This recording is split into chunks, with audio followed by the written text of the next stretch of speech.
Good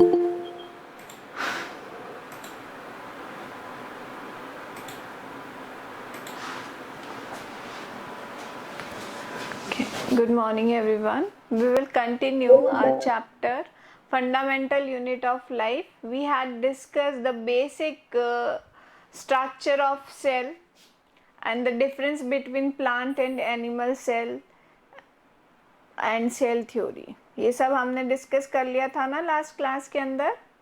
Yes, ma'am. ठीक है. So today we have to discuss cell organelles. ठीक है, सेल ऑर्गेनेल्स की हम स्टडी करेंगे. तो देखो क्लासिफिकेशन में बता दिया था मैंने आपको सेल ऑर्गेनेल्स का किस तरीके से स्टडी करना है, double membrane, single membrane and others के फॉर्म में, या नहीं बताया था?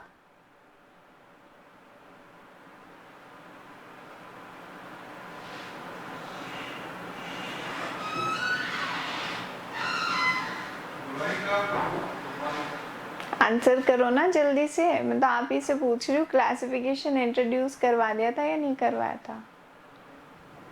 मैम रास्ते में चल रहा था. देखो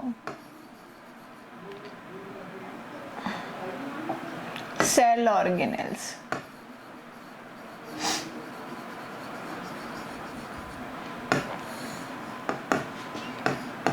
तीन कैटेगरी है इसकी. Double membrane bounded,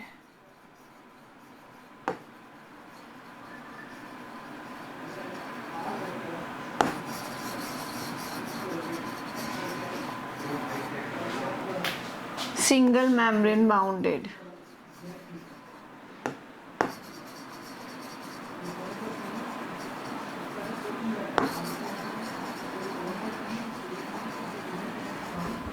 ma'am single membrane बात क्या लिखा है आपने? सिंगल मेम्ब्रेन बाउंडेड और अदर्स. ये मैंने आपको बता तो दिया था. डबल मेम्ब्रेन के अंदर माइटोकॉन्ड्रिया,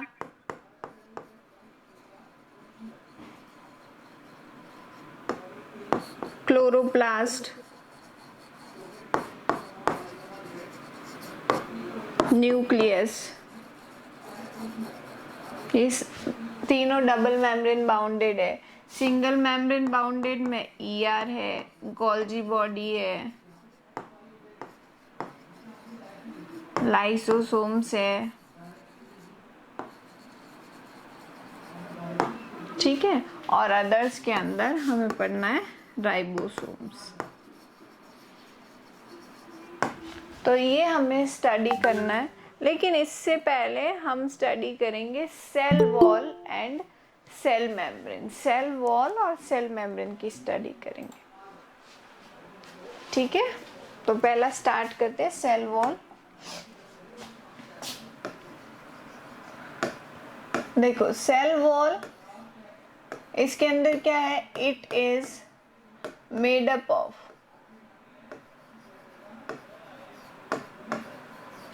सेल्यूलोज. ये किसकी बनी है? सेल्यूलोज की बनी हुई है. क्या है ये? प्रेजेंट इन, सबसे पहले तो it is present in plant cell. Plant cell में होती है. अब इसके फंक्शन क्या है?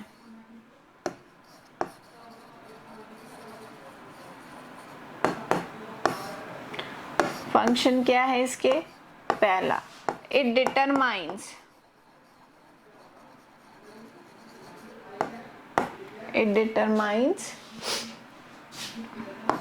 shape and size. Shape and size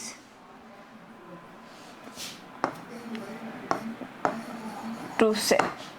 cell की शेप और साइज को डिटरमाइन करती है, या उसकी साइज और शेप को कंट्रोल में रखती है. ठीक है.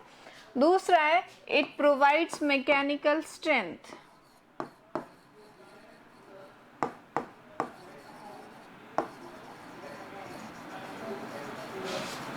Mechanical strength, mechanical strength provide करती है. ठीक है, ये दो इसके मेन फंक्शन है। और क्या फंक्शन है सेल वॉल के बताएं?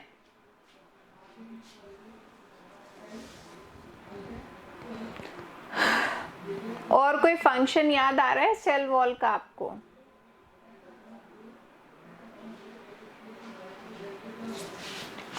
तीसरा फंक्शन आप ये भी लिख सकते हो, थर्ड, इट प्रोटेक्ट्स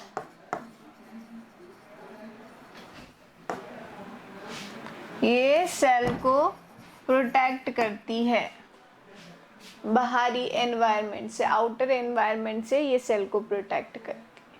ठीक है, एक प्रॉपर शेप। अब देखो ये सेल वॉल हमने कहा क्या सेल्यूलोज की बनी होती है। सेल वॉल को बेसिकली हम टू कैटेगरी में जो है वो डिफाइन करते हैं। एक तो खुद सेल वॉल है प्राइमरी और सेकेंडरी कंडीशन में, एक होती है मिडिल लैमेला। अब ये मिडिल लैमेला क्या होती है कि देखो ये तो है प्लांट सेल और ये है दूसरी प्लांट सेल। ठीक है, तो इसके सेंटर में ये जो अब मैं ड्रॉ करूंगी, this is the middle lamella. ये क्या है? मिडिल लैमेला है जो कॉमन होती है। एक्चुअली दो सेल की मिडिल लैमेला कॉमन होती है और यही क्या बनाती है? प्लाज्मोडेस्मेटास। दूसरी सेल ये देखिए आप, ये भी प्लांट सेल। तो यहाँ पे ये मिडिल लैमेला आ गई, तो ये इसके लिए भी मिडिल लैमेला बन गई, ये इसके लिए भी मिडिल लैमेला बन गई, है ना। और ये क्या है? प्लाज्मोडेस्मेटास है, यहाँ से ट्रांसपोर्टेशन होता रहता है सेल टू सेल, ये प्लाज्मोडेस्मेटास बन जाएंगे।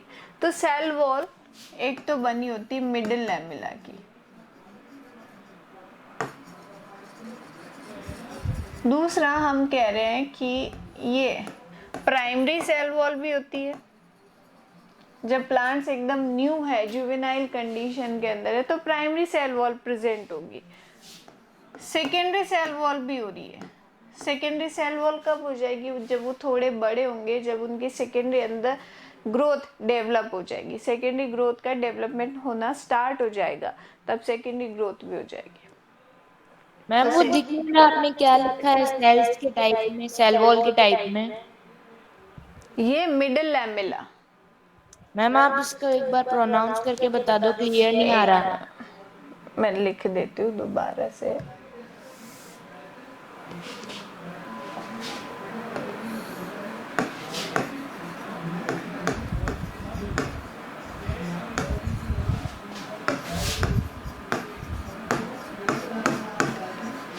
अब ठीक है? Yes ma'am. मिडिल लैमेला, दूसरी है प्राइमरी सेल वॉल और तीसरी है secondary cell wall. Actually primary cell wall ही सेकेंडरी सेल वॉल के अंदर कन्वर्ट हो जाती है। किस तरीके से कन्वर्ट हो जाती है सेकेंडरी के अंदर? कि इसके अंदर क्या आ जाते हैं, अब पैक्टीन्स डेवलप हो जाते हैं, पैक्टीन का डिपोजिशन हो जाता है, इस तरीके से इस पे डिपोजिशन हो जाएगा। दूसरा लिग्निन का भी डिपोजिशन हो जाएगा, ये लिग्निन का भी डिपोजिशन, या फिर एक सुबेरिन होता है उसका भी डिपोजिशन हो सकता है। तो आप देखोगे कि प्राइमरी कंडीशन में तो ये इतनी पतली थी, सेकेंडरी कंडीशन में ये इस तरीके से इतनी थिक हो जाती है, तो ये सेकेंडरी सेल वॉल बन गई है। अब ये जब इतनी थिक हो गई है तो इसका काम क्या है? मैकेनिकल स्ट्रेंथ प्रोवाइड करना। आपने देखा होगा जो छोटे प्लांट्स होते हैं वो बहुत फ्लैक्सिबल होते हैं, है ना, हम उनको तोड़ भी देते, लेकिन जैसे ही वो बिग ट्रीज के अंदर कन्वर्ट हो जाते बहुत हार्ड हो जाते। क्यों हार्ड हो जाते हैं? क्योंकि सेल वॉल के अंदर ये थिकनिंग्स प्रेजेंट होने लग जाती है, सेकेंडरी ग्रोथ होती है, थिकनिंग्स जो है वो प्रेजेंट होने लग जाती है। ठीक है, so this is cell wall. Do you have any confusion in cell wall? No ma'am. आगे चले फिर प्लाज्मा मेम्ब्रेन पे। Yes ma'am.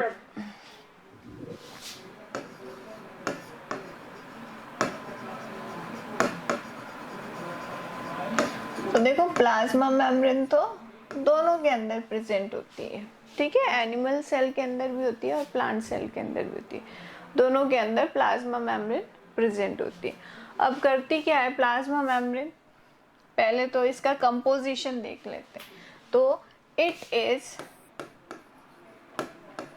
मेड अप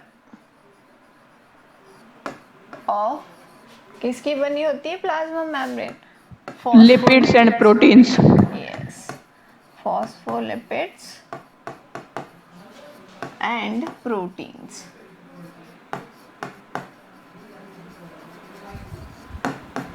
इनसे मिलके ये बनी होती है। दूसरा, अब इसके देख लेते फंक्शन। तो इसके फंक्शंस भी बड़े इंपॉर्टेंट है ना। क्या फंक्शन है? पहला तो वही सेल वाला कि it determines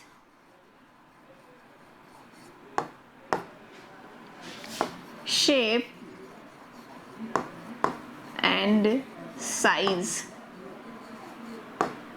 to the cell. दूसरा, it protects cell.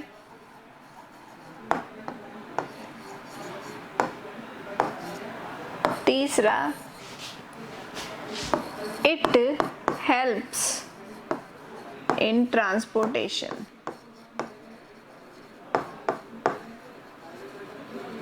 ये किस में हेल्प करती है? ट्रांसपोर्टेशन में। दैट्स वाई अब देखो दो टाइप के ट्रांसपोर्टेशन होते हैं। एक्टिव ट्रांसपोर्टेशन जिसके अंदर वो एनर्जी लगा के, एनर्जी का यूज करके ट्रांसपोर्टेशन करवाएगी, और दूसरा होता है पैसिव ट्रांसपोर्टेशन जिसके अंदर सिंपल डिफ्यूजन के थ्रू जो ट्रांसपोर्टेशन हो रहा है, जगह खाली हो रही है, अपने आप पीछे वाले आगे रिप्लेस हो रहे हैं, वो पैसिव ट्रांसपोर्टेशन हो गया। इन ट्रांसपोर्टेशन की वजह से इस प्लाज्मा मेम्ब्रेन को हम क्या बोलते हैं? Semi permeable membrane.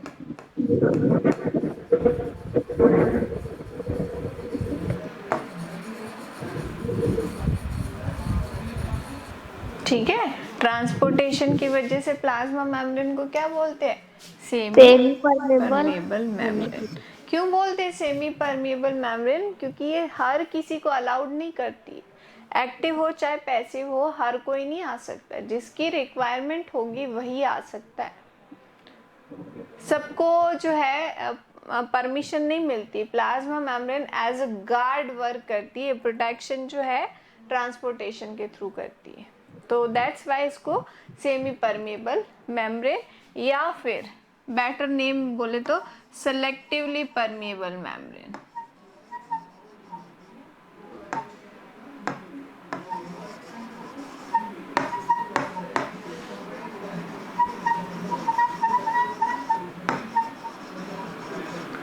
Selectively permeable membrane के नाम से भी जाना जाता है। अब कैसे हैं? तो इसके 3 एक्सपेरिमेंट्स हैं। यहाँ तक तो कोई प्रॉब्लम नहीं है ना? No ma'am. तो देखो 3 कंडीशंस लेते हैं हम।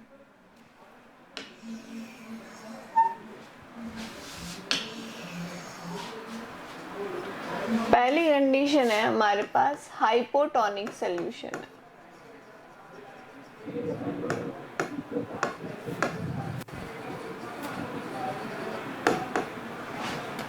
दूसरी कंडीशन है आइसोटोनिक सॉल्यूशन है,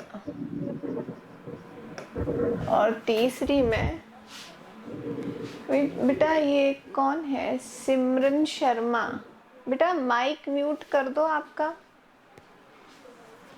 और तीसरी है hypertonic solution.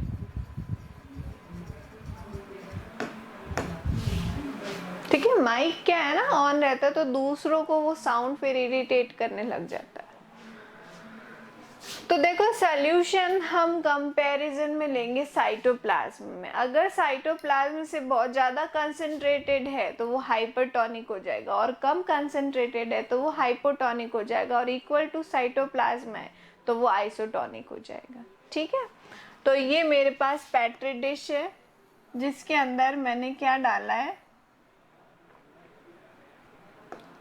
Hypertonic solution, hypotonic solution. ठीक है। मैम केमिस्ट्री वाला ये की क्या? केमिस्ट्री वाला ये की केमिस्ट्री वाला क्या? ये सॉल्यूशन।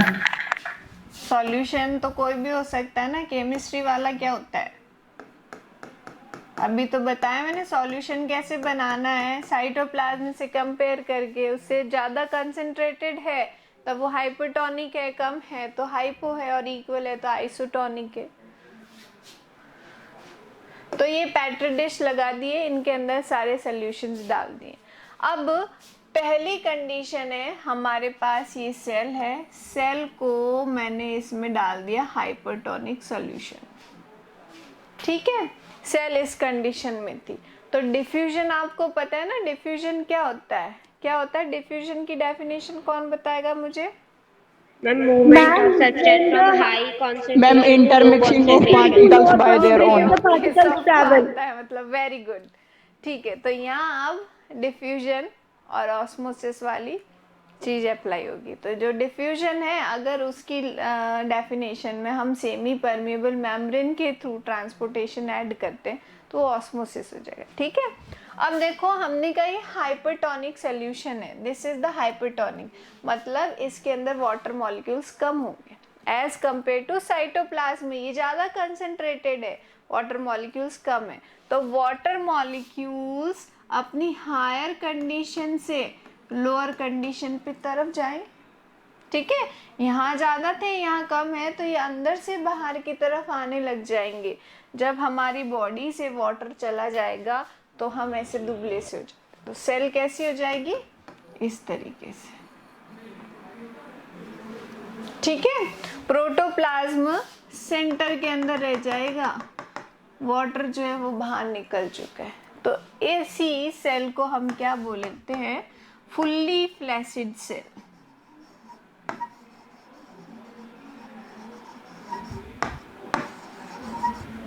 अच्छा, फुल्ली फ्लैसिड सेल में अब मेरे को आप ये बताएंगे कि इसमें एक्सोस्मोसिस हुआ है या एंडोस्मोसिस हुआ है?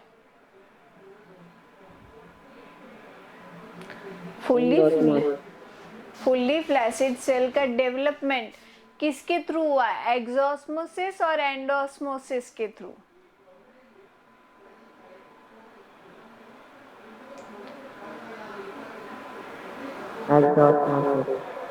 एक्सोस्मोसिस के थ्रू हुआ। एक्सो यानी बाहर और बाहर की तरफ ऑस्मोसिस हुआ है ना, तो एक्सोस्मोसिस हुआ है।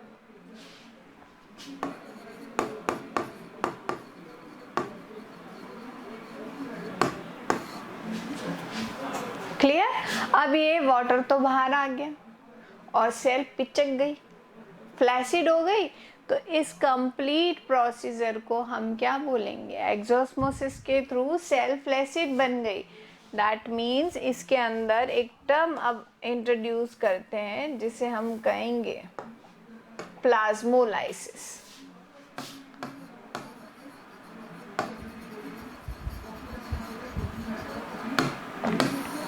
क्या हो गया ये?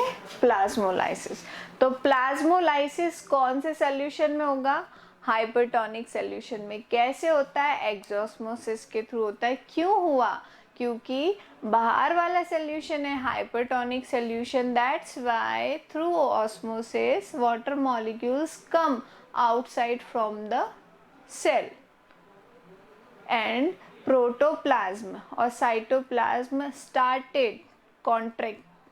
वो अपना कॉन्ट्रैक्शन जो है वो स्टार्ट कर देता है, कॉन्ट्रैक्ट हो जाता है। It will convert into a contracted form and cell will convert into flaccid cell. So this phenomenon is known as plasmolysis. ठीक है, अब हम आते हैं हाइपोटोनिक सॉल्यूशन के अंदर।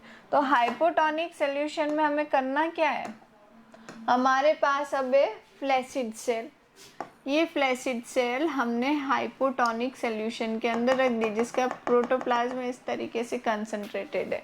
अब मेरे को बताओ वाटर मॉलिक्यूल्स कहाँ ज़्यादा है? सेल के अंदर ज़्यादा है या बाहर? सॉल्यूशन के अंदर ज़्यादा है? बाहर सॉल्यूशन के अंदर। तो बताओ अब डिफ्यूजन या ऑस्मोसिस किस तरीके से होता है? वाटर मॉलिक्यूल्स कहाँ से कहाँ जाएंगे?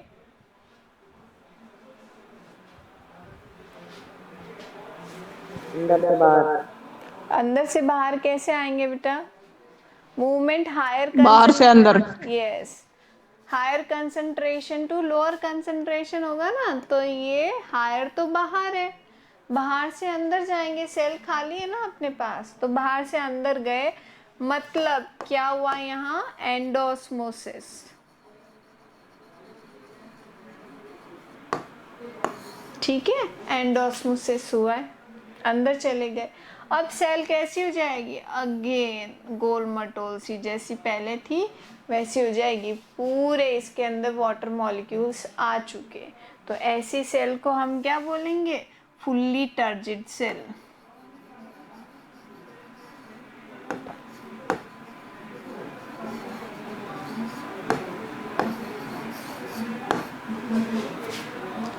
क्लियर? और वहां पे प्लाज्मोलाइसिस हुआ था। प्लाज्मोलाइज्ड सेल को जब हमने हाइपोटोनिक सॉल्यूशन के अंदर रखा तो वो फुल्ली टर्जिड हो गई, और इस प्रोसेस को हम बोलते हैं डीप्लाज्मोलाइसिस।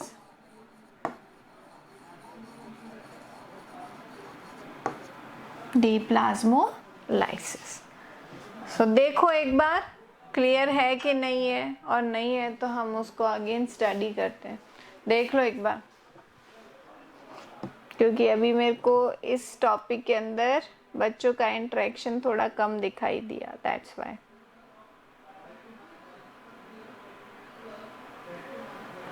मैम नहीं है डाउन। मैम हाँ बोलो। मैम हाइपरटोनिक के अंदर एक्सो और क्या लिखा है मैम आपने? एक्सोस्मोसिस। मैम मैम दोबारा बता दो ना एक बार। दोबारा मैंने वापस बताओ। बताओ। चलो देखो, हमारे पास क्या है, पहले तो आप सब लोग मेरे को ये बताओ डिफ्यूजन क्या होता है? सबको आती डेफिनेशन, यस और नो? यस मैम, मैम आती है। ऑस्मोसिस क्या होता है, आता है सबको? Yes ma'am, no ma'am. Osmosis नहीं आता। तो देखो, नो मैम। डिफ्यूजन क्या कहता है? Movement of water, movement of molecules from higher concentration to lower concentration. Diffusion का एक एग्जांपल, हम यहाँ अगरबत्ती जला रहे हैं, पूरा वहां तक केमिस्ट्री में पढ़ा है ना आपने ये। बट ऑस्मोसिस क्या कह रहा है? मूवमेंट तो वैसे ही होता है डिफ्यूजन, लेकिन बीच में हम सेमी परमिएबल मेम्ब्रेन लगा देंगे। तो अब इसके अंदर कौन सा डिफ्यूजन ही ऑस्मोसिस कहलाएगा, क्योंकि सेल के पास सेल मेम्ब्रेन है ना, इसके थ्रू मूवमेंट होगा, तो ये ऑस्मोसिस है। ठीक है प्रियांशु? Okay ma'am. ठीक है, चलो अब सबसे पहली कंडीशन है हाइपरटोनिक। हाइपर यानी होता है बहुत ज्यादा। तो साइटोप्लाज्म के कंपैरिजन में ये जो हमने सॉल्यूशन बनाई, हाईली कंसंट्रेटेड कर दिया। कोई भी चीज कंसंट्रेटेड कब होती है? जब उसके अंदर वाटर मॉलिक्यूल्स कम हो जाते, दूसरे अदर एलिमेंट्स बढ़ जाते, तो वो कंसंट्रेटेड हो जाती है। तो ये साइटोप्लाज्म के कंपैरिजन में बहुत ज्यादा कंसंट्रेटेड है, मतलब इसके अंदर वाटर मॉलिक्यूल्स कम है, इसलिए इसका नाम है हाइपरटोनिक सॉल्यूशन। अब हमने इसके अंदर एक सेल रखी है, ये सेल मैंने प्लेस कर दी। अब सेल के अंदर क्या चेंजेस हो रहा है वो देखना। हमें किसके थ्रू देख रहे हैं? हम ये फंक्शन देख रहे हैं प्लाज्मा मेम्ब्रेन का, कि वो क्या कर रही है। हमने कहा ट्रांसपोर्टेशन में हेल्प करती है, हमने कहा ऑस्मोसिस करवाएगी, सेलेक्टिवली परमेबल मेम्ब्रेन, तो बस उसी का फंक्शन देखेंगे। तो ये सेल रखी है। अब देखो ऑस्मोसिस क्या कह रहा है? Movement of molecules from higher concentration to lower concentration. तो इसके अंदर सिर्फ अभी एक फिलहाल ऐसा ही मॉलिक्यूल है जिसकी कंसंट्रेशन बाहर वाले सॉल्यूशन के कंपैरिजन में अंदर वाले सॉल्यूशन में ज्यादा है, साइटोप्लाज्म में ज्यादा, और वो है वाटर। तो वाटर, अब अगेन ऑस्मोसिस पे आओ। Movement of water from higher concentration to lower concentration. कहाँ है हायर कंसंट्रेशन? बताओ जिन जिन को समझ में नहीं आया था, वाटर की हायर कंसंट्रेशन कहाँ है? सेल के अंदर या बाहर सॉल्यूशन में? अंदर। सेल अंदर। में। यस, तो अंदर से मूवमेंट हो गया बाहर की तरफ, higher to lower concentration through semi permeable membrane. बस अब हमारी सपोज करो हम ही हैं, हम पानी में घुसते हैं ना, आपने देखा होता है ज्यादा देर रहते तो ऐसे रिंकल्स रिंकल्स होने लग जाते, नहीं होते? स्विमिंग पूल yes, में ma'am. जाते Yes, हैं। ma'am, होते हैं. हाँ, क्यों हो रहे हैं? क्योंकि वो जो है वाटर जो है उस वक्त हाईली कंसंट्रेटेड है, हमारे बॉडी के अंदर वाटर ज़्यादा है तो वो बाहर निकलने लग जाता है, तो हम ऐसे रिंकल्ड फॉर्म में आने लग जाते हैं, तो बस सेल भी आ गई। सेल के साइटोप्लाज्म से वाटर बाहर निकल गया, प्रोटोप्लाज्म कंसंट्रेटेड बन गया तो श्रिंक हो गया सेंटर के अंदर, ये श्रिंक हो गया तो बॉडी भी श्रिंक हो गई। और इस कंडीशन को वाटर का बाहर निकलना एक्सोस्मोसिस हो गया, सेल का इस तरीके से शेप में आना, पिचक जाना, इसे हम कहते हैं फुल्ली फ्लैसिड सेल। ठीक है, और इस पूरे फिनोमेनन को हम कहते हैं प्लाज्मोलाइसिस। क्लियर हुआ? Yes, ma'am. मैम ये एग्जाम में थोड़ी ना आएगा। बिल्कुल आएगा, ये इम्पोर्टेंट है तो यही आएगा। देखो क्वेश्चंस कितने बनते हैं, एक्सोस्मोसिस कहाँ होता है, फुल्ली फ्लैसिड सेल कैसे बनती है, प्लाज्मोलाइसिस क्या होता है, या हाइपरटोनिक सॉल्यूशन के अंदर क्या होता है, किसी भी तरीके से लिंक करके पूछ सकते हैं आपसे। तो आपको तो दिमाग में देखो रटना नहीं है, दिमाग में ये रखना हाइपरटोनिक सॉल्यूशन के, और दूसरा ऑस्मोसिस रखना। अब उसके अंदर कुछ भी रखो ना, आप तो ऑस्मोसिस की डेफिनेशन अप्लाई करो, हो जाएगा। अब मैं आप ही से करवाऊंगी प्रियांशु, ठीक है। अब देखो ये मेरे पास है हाइपोटोनिक सॉल्यूशन, हाइपो का मतलब होता है कम, तो इसके अंदर क्या कम है, कंसंट्रेशन कम है, तो हम मेन किसकी कंसंट्रेशन देख रहे हैं प्रियांशु अभी? किसकी देख रहे हैं? कौन आंसर करेगा?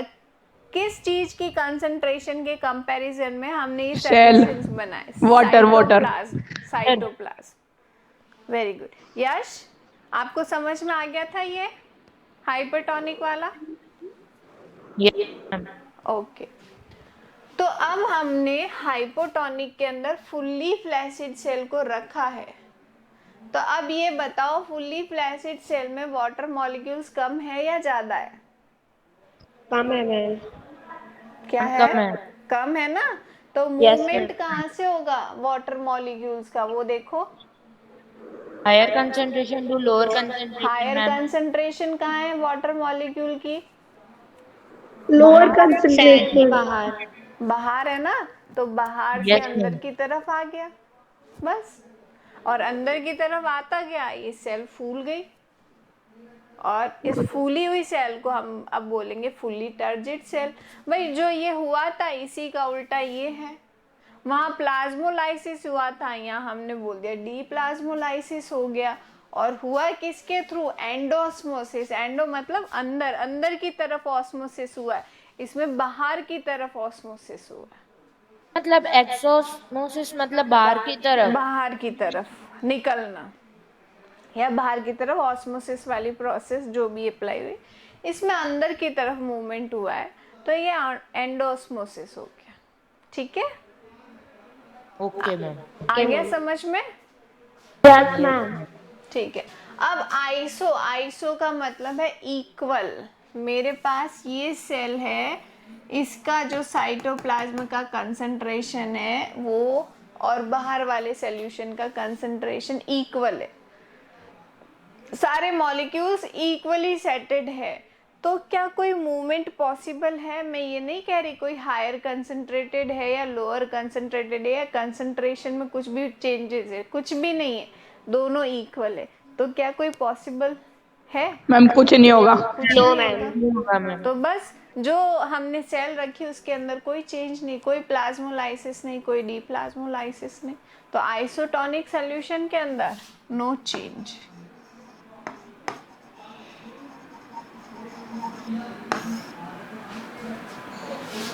So is it clear? Transportation through plasma membrane Yes, ma'am.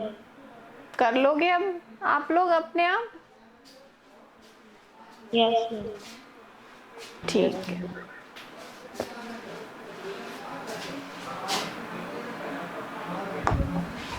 तो ये आपकी प्लाज्मा मेम्ब्रेन है।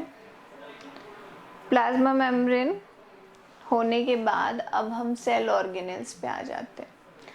तो पहले न्यूक्लियस पढ़ लेते हैं। न्यूक्लियस क्या होता है? मैम और कितनी देर चलेगी क्लास? क्यों, क्या हुआ?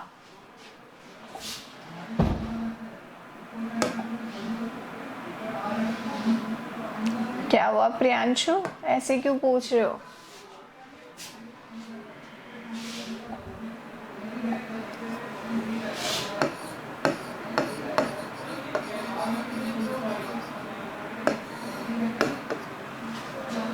Nucleus is known as brain of cell.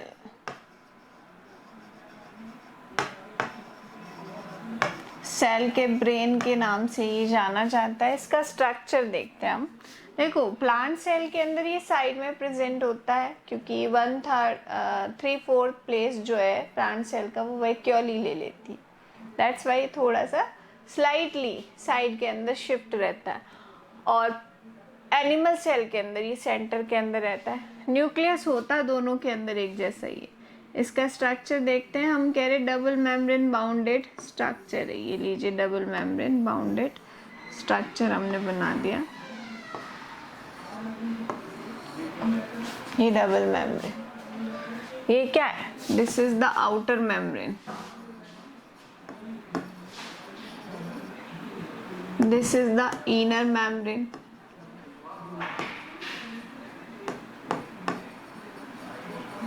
Outer और इनर मेम्ब्रेन के बीच में फ्लूइड भरा हुआ रहता है, जिसे हम क्या बोलते हैं? पेरीमेम्ब्रेनल फ्लूइड। क्या बोलेंगे? पेरीमेम्ब्रेनल फ्लूइड।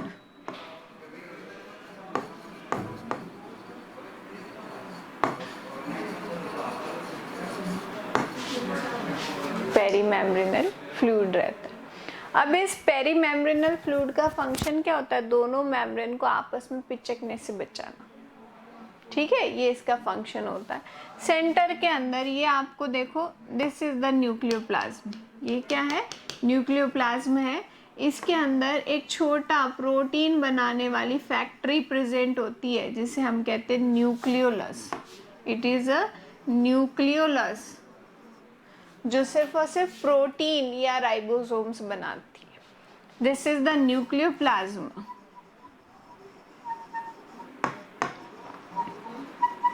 और क्या है इनके अंदर? क्रोमोसोम्स प्रेजेंट होते हैं। ये रहे क्रोमोसोम्स। और क्रोमोसोम्स के अंदर जेनेटिक मटेरियल प्रेजेंट होता है। ये रहा जेनेटिक मटेरियल। तो क्या है? क्रोमोसोम्स।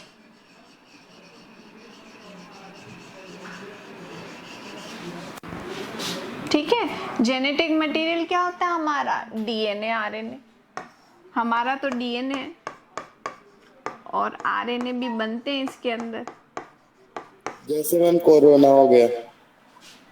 कोरोना हो गया? कहाँ कोरोना आ गया न्यूक्लियस में? मैम आरएनए भी कोरोना के अंदर ही पाया जाता है। हाँ, आरएनए उसका जेनेटिक मटेरियल है।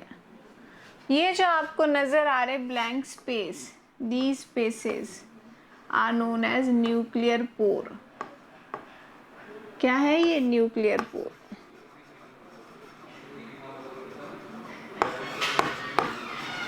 क्या करते हैं? ट्रांसपोर्टेशन में हेल्प करेंगे। अंदर से कोई चीज बाहर या बाहर से कोई चीज अंदर, वो हेल्प करते हैं न्यूक्लियर पोर।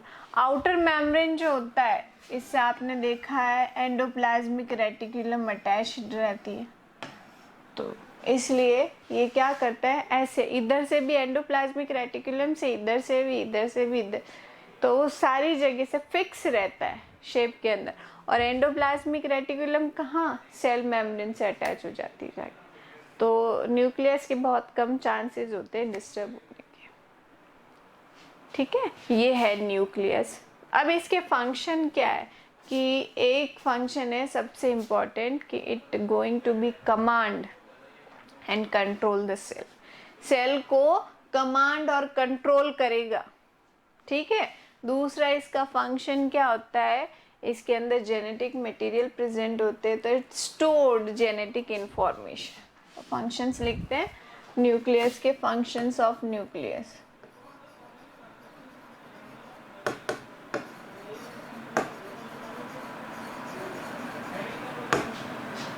पहला, it controls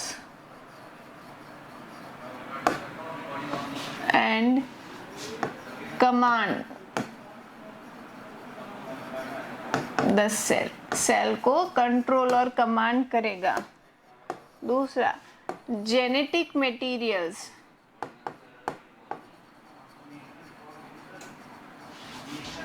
जिसे हम कह रहे हैं न्यूक्लिक एसिड्स। क्या होते हैं न्यूक्लिक एसिड? डीएनए और आरएनए।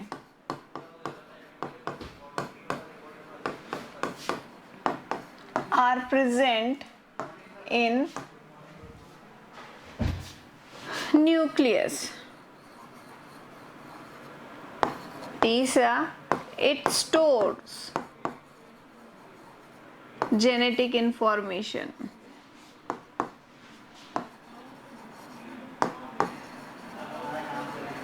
जेनेटिक इंफॉर्मेशन को स्टोर करके रखता है। ये 3 मेन इसके फंक्शन है, ये आपको ध्यान में रखने हैं न्यूक्लियस के। ठीक है, क्लियर है न्यूक्लियस? सब लोगों को पूछ रही हूँ मैं। Yes, ma'am. Okay, Yes, ma'am. ठीक है फिर। चलो बाकी नेक्स्ट क्लास में हम डिस्कस करेंगे अब। ठीक है, ओके, बाय बाय। मैम जो हमारा एक चैप्टर रह गया है वो आप कब कराओगे? कौन सा रह गया है बेटा? Diversity in living organism. आपने रिवाइज सिलेबस देखा है? नहीं देखा ना अभी? तो मैंने तो एडिशनल करवा दिया आपको सिलेबस पूरा, और वो भी मैं करवाऊंगी, लेकिन उससे पहले जो अभी रिवाइज सिलेबस के टॉपिक है वो कंप्लीट करेंगे हम। Okay ma'am. लास्ट में करेंगे उसको, डाइवर्सिटी वाले को।